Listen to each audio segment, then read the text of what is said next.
Finally MC Chumi bamujimuluja ate ebyakakoza ne namwandu we bambi bikabya maziga bibino mbirese ate omuzimu gwa Kapesa gulinye Don Asia wane Uganda kuva Saudi na byoto bisuba nganyongera okujukiza sponsor wa Hajat Kalodo nagamba janga kulombera eduwa ebizibu bibirenga biterera ate biva organic agamba janga kujanja bisinga kwese dagali ya butonde asangibwa oku asonga Rubaga Road wali ku Access Building mukubire ku namba yesimu iliawe sembe 27 abirenga kuyamba kale katugende mawole gafe agalero nga weli enkola yafe mbadde saba kano ka video campaign kale tuberenga tusolo kweyongera mu maaso lijo abantu bagamba ate MC Chumi talifuna mwagala ate MC Chumi musajja olololo MC Chumi avuddeyo natukuba akabati nagamba ndoza namwe mubyera bidde kuba yavudde ku muzungu era nafuna ono kati anytime now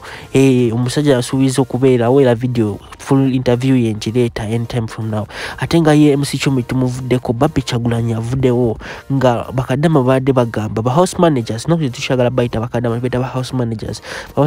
badde bagamba mabi ate nakuzino focusing ku channel ya Bobby Wine tocha focusing ku channel yo bichi TikTok wali ku TikTok page era bagamba bacha bagala inspirational coach ngabo wadatero bakolera nga babi the first lady ngabo atakola nsobi era navayo nagamba te wale buzibu era mwe abamfudde chendi olwalero mu abafudde chetuli onakola lero era navayo nawa bakadama speech oba house managers baite ba house managers ngo inatampera ka video kale bali sabo kampeleka like tandika kati olwalero kusaawe eno lwoba otandika tandika n'ekyo kyolina teweesuubiza kutandika nkya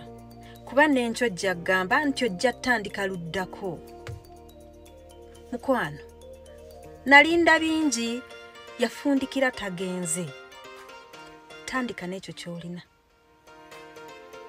leero atenga ye first lady Babi Kyagulanyi nga tumuvuddeko ebya Kapesa bibinyo Kapesa Don Asia yavuddeyo bamalade bagambe mu muzimu gwa Don Asia nga ba TikTokers abamu bavuddeyo nga bakyogera bagamba omuzimu gwa Kapesa gwalinye Don Asia ya Don Asia navayo nayogera ebifukulo eri Kapesa nagamba ayogedde bigambo nga bingi nnyo naka video kankakulekere waneno nga ayogera Kapesa bambi omugenzi Kapesa tuno mwito omugenzi bambi kwanga yafudde amazima yadde abantu baveyo nagamba tana bakufa naye nga amazima gali nti yafudde era ndowooza mwalabye ne chosen blood nga ali kulumbe wana Uganda era anytime now fa bawanda boy tugendayo tukwate live scene ebiri ku family ye ebiri mu kutuuka sawa zino ku family ya Kapesa wana Uganda kama kulekere video ya Don Asia oba mutima nga omuzimu gumulinye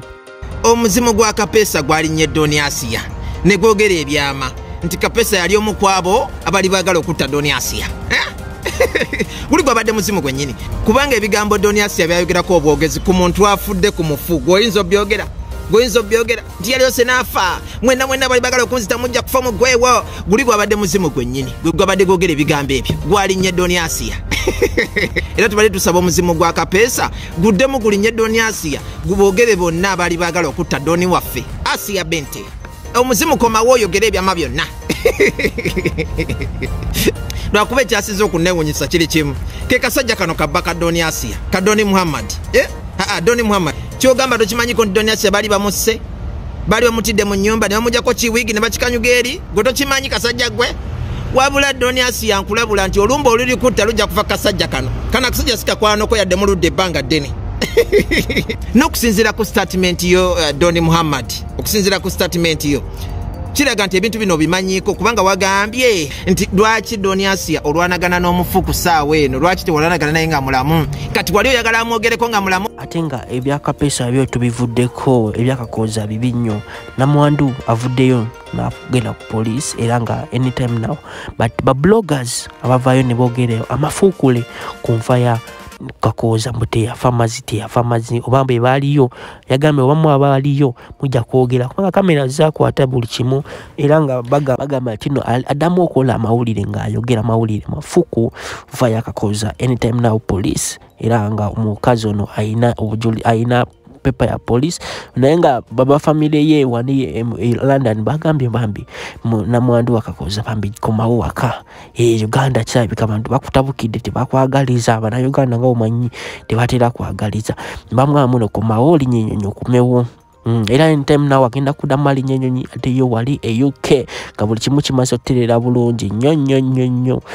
nga nyongera okujjukiza gwe wena tanaba kusubscribinga ku channel yaffe eno Wonderboy UG pame kusaba subscribing ebintu byaffe byonna bisobole okutambula bulungi tuweze 100k era nga naffe tusanyuke nga tulese wali award era award eno tejja kuba yaffe ejja kuba yammwe nga mwe bafans ba Wonderboy UG oba mwe aba subscribers aba Wonderboy UG oba family mwanga ffe wano Wonderboy UG tubayita ba queens ne ba kings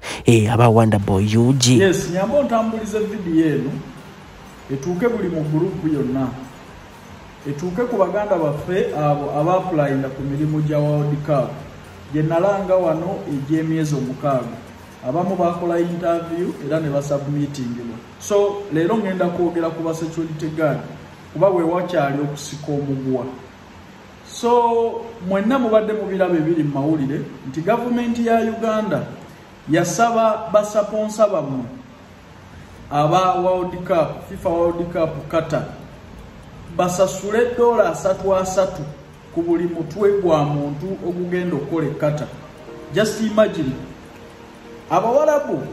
batuwa omukisa baganda baffe bagende ebweru bakole nga ba security guard n'emirimu emirala kubwerere nga abantu bano bakubawa air tickets ne visas bagende nabo baganyirwe mu kisa guno ogwa Qatar okutegeka World Cup. Government ya Uganda nejjayeteeka negamba buli muna Uganda anaavanga wano ogende Qatar okukola mu FIFA World Cup.